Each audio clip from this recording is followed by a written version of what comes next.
वसीम भी मुझे section 7E के बारे में बताएं कि हमारी टैक्स रिटर्न करने के लिए इस सेक्शन की कितनी अहमियत है।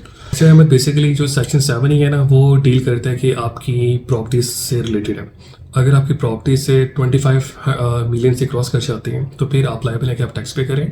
और इसमें कुछ एग्जेम्पशंस भी हैं, जैसे कि अगर आपका कोई रेजिडेंशियल होम है, या फिर आपकी कोई बिजनेस प्रेमिसेस है, या फिर आपकी कोई एग्रीकल्चर लैंड है, या फिर आप अपनी एग्रीकल्चर एक्टिविटी परफॉर्म कर रहे हैं तो वो भी एग्जाम्प्ट है। या फिर आपने कोई प्रॉपर्टी परचेज की है जिसमें आपने टैक्स पे किया हुआ है तो वो भी एग्जाम्प्ट है। और या फिर ऐसी कोई प्रॉपर्टी जिससे आपको इनकम आ रही है, रेंटल इनकम आ रही है, ये कुछ चंद एक एग्जेम्पशंस है, आप क्लेम कर सकते हैं। और इसके अलावा अगर आपकी प्रॉपर्टीज की वैल्यू 25 मिलियन से क्रॉस कर जाए तो फिर आप लायबल है कि आप टैक्स पे करें। वसीम भी टैक्स रिटर्न सबमिट करते हुए जो आपकी प्रॉपर्टीज हैं वो हमें 7E में डिक्लेयर करनी चाहिए या नहीं करनी चाहिए। जी अहमद, ये सवाल बड़ा आपने अच्छा पूछा।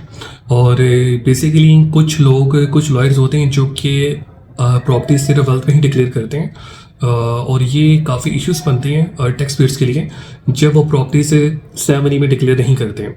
वंस हम प्रॉपर्टी जब 7E में डिक्लेयर करते हैं और उनकी एग्जम्पशंस भी क्लेम करते हैं तो फिर ये टैक्स पेयर के लिए काफ़ी बेनिफिट होता है, क्योंकि वो प्रॉपर्टी जब वो बेचने जाते हैं तो उसका जो रजिस्ट्रार होता है कंसर्न, वो आपसे 7E का डॉक्यूमेंट रिक्वायर्ड करता है। अगर आपके पास वो डॉक्यूमेंट नहीं होता फिर आपको पेनल्टी या फाइन पे करना पड़ेगा। Thank you.